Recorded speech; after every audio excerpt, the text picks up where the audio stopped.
নমস্কার। খবরের অন্তরালের খবর নিয়ে ক্যালকাটা ডায়ালগস থেকে মনোজ দাস। দুনিয়াটা নিশ্চয়ই পুরোপুরি পদ্মবন নয়, তবে পদ্মবন যে এই পৃথিবীতে একেবারে নেই তা নয়। কিন্তু যেটুকু পদ্মের বন আছে এখনও পৃথিবীতে, সেখানে আমেরিকার প্রেসিডেন্ট ডোনাল্ড ট্রাম্প একেবারে মত্ত হস্তির মতো ঢুকে পড়ে সব একেবারে তছনছ করা শুরু করে দিয়েছেন। মুখ পাতলা, বেফাঁস কথা বলায় ওস্তাদ এবং ভয়ঙ্কর রকমের আত্মগর্বী ট্রাম্প একেবারে অহেতুকভাবে একবারে শিং লড়িয়ে দিয়েছেন এমন একজনের সঙ্গে যেখানে তার লড়ার কথাই নয়। আমেরিকার ইতিহাসে কোনোদিন কোনো প্রেসিডেন্ট এভাবে খ্রিস্টান জগতের প্রধান ধর্মগুরু পোপের সঙ্গে লড়াইতে নামেননি। কীরকম লড়াইতে তিনি এটা করেছেন ট্রাম্প?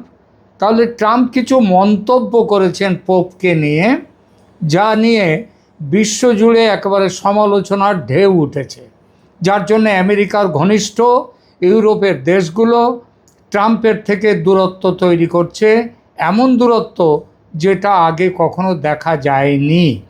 আজকের আলোচনায় আমরা কথা বলবো এমন এক বিতর্ক নিয়ে যা শুধু আমেরিকার রাজনীতিতে নয়, পুরো খ্রিস্টান বিশ্বে তীব্র প্রতিক্রিয়া তৈরি করেছে।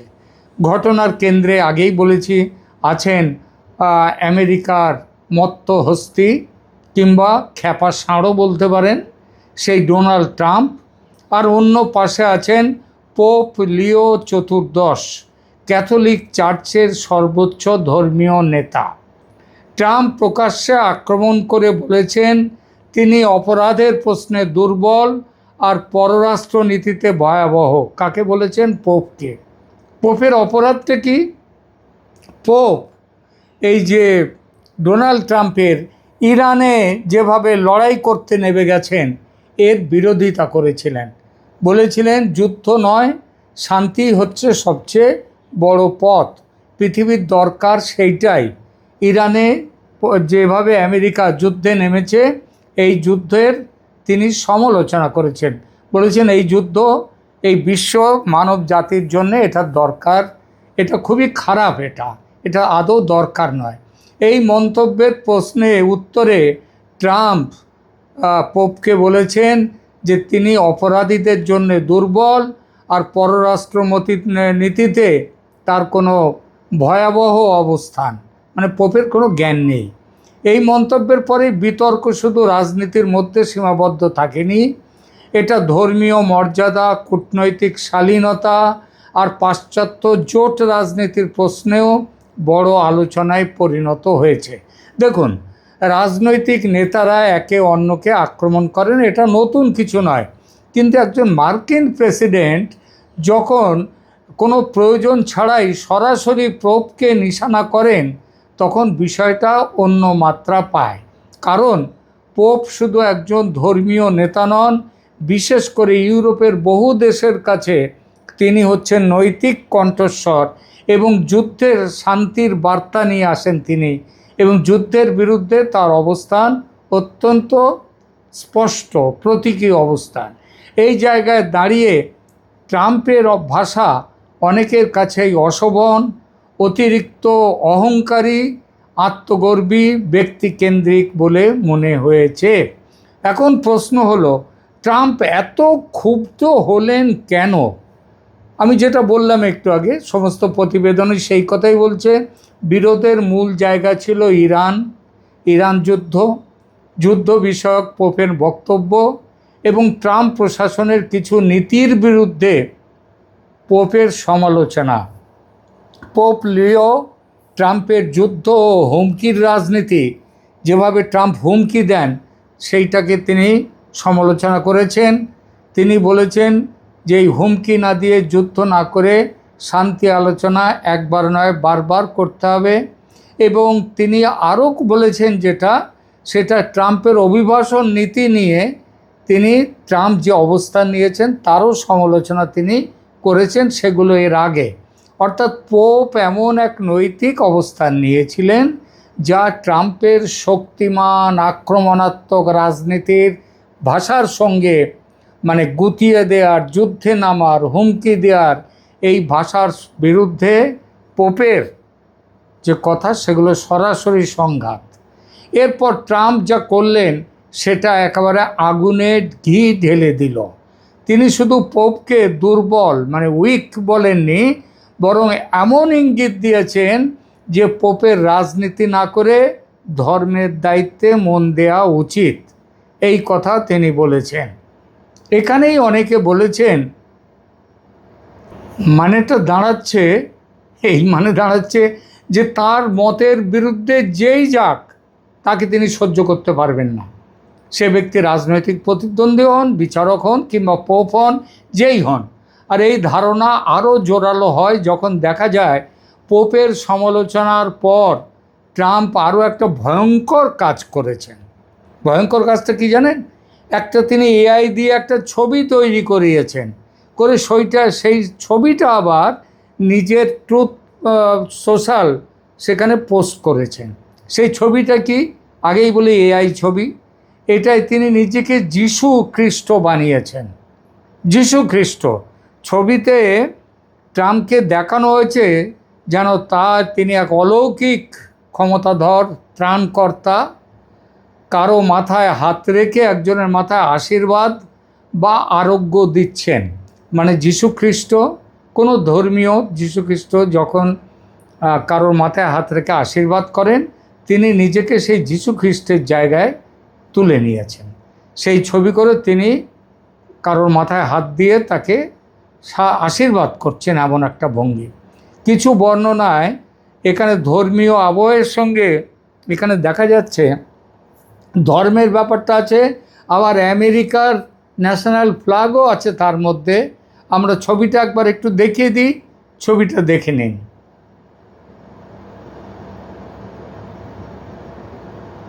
দেখছেন ছবিটা? দেখুন, ভালো করে দেখুন। এটা হচ্ছে ট্রাম্পের নিজেকে যীশুখ্রিস্ট বানিয়ে দিয়েছে। অনেকে মনে করেন এটা নিছক রসিকতা ছিল না, বরং নিজেকে এক ধরনের মাসিয়া, ধর্মগুরুর চরিত্রে তিনি তুলে ধরেছেন। এর আগে তিনি নোবেল প্রাইজ পাওয়ার জন্য ছটফটিয়েছিলেন, এখন তিনি নিজেকে যীশুখ্রিস্ট জায়গায় তুলে নিয়ে গেছেন। এই জায়গায় এসে বিতর্ক আরও গভীর হয়, কারণ খ্রিস্ট ধর্মের যিশু একটি পবিত্র, আধ্যাত্মিক এবং অনন্য প্রতীক। সেই প্রতীককে ব্যবহার করে একজন রাজনৈতিক নেতা যদি নিজেকে ইঙ্গিতপূর্ণভাবে উপস্থাপন করেন, তাহলে সেটি বহু বিশ্বাসীর কাছে অসম্মানজনক বলে মনে হওয়াটাই স্বাভাবিক, আর সেটাই হয়েছে। রয়টার্সের প্রতিবেদনে বলা হয়েছে শুধু সমালোচকরাই নয়, কিছু ধর্মীয় মহলও মানে ট্রাম্পের এই কাণ্ডে গভীর অস্বস্তি প্রকাশ করেছেন। শেষ পর্যন্ত ট্রাম্প আমেরিকার প্রেসিডেন্ট হয়ে লজ্জাও করে না, একবারে নির্লজ্জতা চূড়ান্ত। তিনি এই নির্লজ্জ হয়ে ছবি পোস্ট করেছেন এবং আরও নির্লজ্জের মতো সেই পোস্টটা যখন সমালোচনায় পড়েছে তিনি সেটা চুপচাপ সরিয়ে নিয়েছেন, কোনো কথা না বলে। দুটো কথা বলেও তিনি দিতে পারতেন, আত্মপক্ষ সমর্থন করতেও পারতেন, সেটা করার ধারে নেই, কারণ এখানে সমর্থন করাই তো কোনো জায়গা নেই। যে খ্যাপা মোষ নিজেকে সমর্থনের ভাষা ভাবে কোথায়। এখন আসি ইউরোপের প্রতিক্রিয়ায়। সবচেয়ে তীক্ষ্ণ প্রতিক্রিয়া এসছে ইতালির প্রধানমন্ত্রী জর্জিয়া মেলোনির কাছ থেকে। এটা খুব গুরুত্বপূর্ণ এই জন্যেই যে মেলোনিকে সাধারণত ডানপন্থী রাজনীতির একজন নেতা হিসেবে দেখা হয় এবং অতীতে তাকে ট্রাম্পের খুব ঘনিষ্ঠ বলেই বিবেচনা করা হতো। কিন্তু এই ঘটনায় মেলোনি স্পষ্ট ভাষায় বলেন পোপ সম্পর্কে ট্রাম্পের মন্তব্য আনঅ্যাকসেপ্টেবল, গ্রহণযোগ্য নয় এবং এটা খুব খারাপ। অর্থাৎ তিনি এখানে বন্ধুত্ব বা আদর্শগত নৈকট্যের চেয়ে রাষ্ট্রীয় ধর্মীয় শালীনতাকেই বেশি গুরুত্ব দিয়েছেন। অশালীন ট্রাম্পের কাছে এই শালীনতার বার্তাটা তিনি বুঝেছেন কি না সেটা অবশ্য বোঝা যায় না এখনও, কারণ তিনি ক্ষমা চাননি। মেলোনির এই অবস্থানের মধ্যে ইউরোপীয় রাজনীতির একটি বড় বার্তা আছে। বার্তাটি হলো আমেরিকার সঙ্গে সম্পর্ক থাকবে, কিন্তু তার মানে এই নয় যে ইউরোপের নেতারা সব বিষয়ে ট্রাম্পের ভাষা বা আচরণ মেনে নেবেন।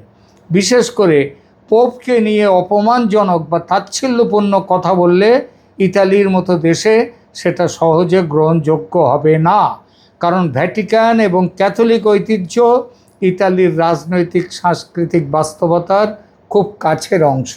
তাই মেলোনির প্রতিক্রিয়া ছিল শুধু ব্যক্তিগত অসন্তোষ নয়, এটি ছিল ইতালির অভ্যন্তরীণ আবেগ, ধর্মীয় সংবেদনশীলতা এবং আন্তর্জাতিক ভাবমূর্তির প্রশ্ন।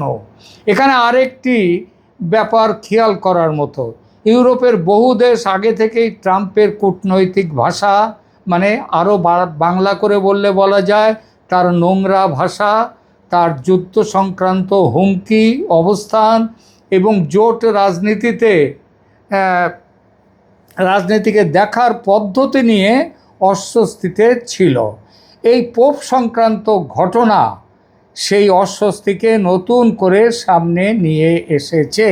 অর্থাৎ এটি হয়তো একমাত্র কারণ নয়, কিন্তু এটি এমন একটি ঘটনা যা ইউরোপের অনেকের কাছে ট্রাম্পের রাজনৈতিক অবস্থানকে আরও নিচে নামিয়ে দেয় এবং একজন নেতা যিনি সমালোচনা সহ্য করতে পারেন না, একজন নেতা যিনি নৈতিক আপত্তিকেও ব্যক্তিগত আক্রমণ বলে ধরে নেন, এবং একজন নেতা যিনি শব্দের ঝড় তুলে কৌশলগত সম্পর্ককেও অস্বস্তিতে ফেলে দেন, এই রকম এক নেতা হচ্ছেন ট্রাম্প।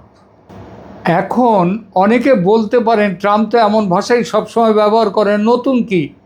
হ্যাঁ, ঠিকই তো, নতুন কি, কিন্তু সেটাই সত্যি। আর এই কারণেই তার সমর্থকরা তাকে আবার সমর্থন করে বলেন উনি সোজা সাপটা বলেন।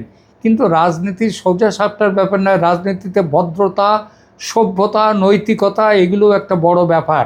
আর সমালোচকরা সেই জন্যই বলেন এটা সোজা সাপটা কথা নয়, এটা মুখ পাতলা, অস্থির, অসভ্য, নোংরা এবং এক দায়িত্বজ্ঞানহীন ব্যক্তির কথা। পোপকে নিয়ে ট্রাম্পের মন্তব্যের পর যে প্রতিক্রিয়া তৈরি হয়েছে তা যে সেই সমালোচনাকেই শক্তিশালী করছে। পোপ লিওর নিজের প্রতিক্রিয়াও এখানে তাৎপর্যপূর্ণ। তিনি রয়টার্সকে বলেছেন তিনি কেন ট্রাম্পকে ভয় পাবেন, তিনি ভয় পান না, এবং যুদ্ধের বিরুদ্ধে যেমনভাবে তিনি কথা বলেন তেমনভাবেই কথা বলা চালিয়ে যাবেন। ট্রাম্প রাগলেন কি করলেন তাতে তার কিচ্ছু যায় আসে না। অর্থাৎ তিনি পাল্টা অপমানের ভাষায় যাননি, বরং নিজের নৈতিক অবস্থান আরও পরিষ্কার করেছেন। এই ভঙ্গিটাই অনেকের কাছে ট্রাম্প ও পোপের পার্থক্যকে স্পষ্ট করেছে। একদিকে সংঘর্ষমুখী রাজনৈতিক ভাষা, অন্যদিকে নৈতিক আধ্যাত্মিক সংযম। এই ঘটনার পর প্রশ্ন উঠেছে, ইউরোপ কি ট্রাম্প থেকে দূরত্ব তৈরি করছে? এখানে একটু সতর্ক হয়ে বলা দরকার, সব ইউরোপীয় দেশ এক সুরে ট্রাম্প বিরোধী হবে কিংবা হয়ে গেছে এমন দাবি করার মতো প্রমাণ কিছু নেই। তবে এটুকু পরিষ্কার, মেলোনির মতো ঘনিষ্ঠ যাকে ভাবা হয় এমন নেতারাও প্রয়োজন হলে প্রকাশ্যে ট্রাম্পের কথায়, ট্রাম্পের বক্তব্যে আপত্তি জানাচ্ছেন। এবং এই আপত্তি শুধু নীতিগত নয়, এটি ট্রাম্পের রাজনৈতিক স্টাইল নিয়েও বিরাট বড় প্রশ্ন। কারণ রাজনীতি এবং কূটনীতিতে ভাষা খুব গুরুত্বপূর্ণ, বিশেষ করে যখন আপনি এমন সব দেশের সঙ্গে সম্পর্ক রাখেন যারা নিজেদের সভ্যতা, ধর্মীয় ঐতিহ্য এবং কৌশলগত মর্যাদাকে খুব গুরুত্ব দেয়। ট্রাম্পের ভাষা অনেক সময় তার সমর্থকদের কাছে শক্তির প্রতীক হলেও মিত্র দেশগুলোর কাছে সেটি অপ্রয়োজনীয় ঝুঁকি, অহংকার এবং অস্থিতিশীলতার ইঙ্গিত হয়ে দেখা দিচ্ছে এবং ভবিষ্যতে আরও বড় করে দেখা দিতে পারে। পোপকে নিয়ে সাম্প্রতিক মন্তব্যের পর ইউরোপে এই আশঙ্কা নতুন করে আলোচনায় এসেছে। সব মিলিয়ে এই ঘটনাটি আমাদের তিনটি বিষয় শিখিয়েছে। প্রথমত, ট্রাম্প এখনও এমন একজন নেতা যিনি ব্যক্তিগত বিরক্তিকে আন্তর্জাতিক বিতর্কে পরিণত করতে পারেন অহেতুক ও বিনা কারণে। দ্বিতীয়ত, পোপ বা ধর্মীয় প্রতীককে আক্রমণ করা বা ব্যবহার করা পশ্চিম বিশ্বে এখনও গভীর প্রতিক্রিয়া তৈরি করে। অর্থাৎ পশ্চিমা বিশ্বের মানুষ যথেষ্ট ধর্মকে মর্যাদা দেয়। আমি ধর্মভীরু কথাটা বললাম না, ধর্মকে সম্মান করে তারা। তৃতীয়ত, ইউরোপের ঘনিষ্ঠ মিত্ররাও প্রয়োজন হলে ট্রাম্পের থেকে প্রকাশ্য দূরত্ব দেখাতে পারে, অন্তত ভাষা, আচরণ এবং কূটনৈতিক শালীনতার প্রশ্নে। সবশেষে বলা যায়, এই লড়াই শুধু ট্রাম্প বনাম পোপ নয়, এটি আসলে দুই ধরনের রাজনীতির সংঘাত। একদিকে হুমকি, ব্যক্তিকেন্দ্রিক, আত্মপ্রচারী, আত্মগর্বী এবং অসভ্য রাজনীতি, অন্যদিকে নৈতিকতা, সংযম এবং আন্তর্জাতিক দায়িত্বের ভাষা। এই কারণেই এই ঘটনাটি সাময়িক বিতর্ক হয়েও বড় রাজনৈতিক সংকেতে পরিণত হয়েছে। আর সেই সংকেত হলো মিত্রতা থাকলেও ট্রাম্পের আলগা কথাবার্তা আর এখন আগের মতো বিনা প্রতিদ্বন্দ্বিতায় কেউ পাশ কাটিয়ে যাবে না। তার প্রতিবাদ করবে, তাকে সমালোচনা করবে। এখনকার মতো এখানেই রাখছি। ধন্যবাদ।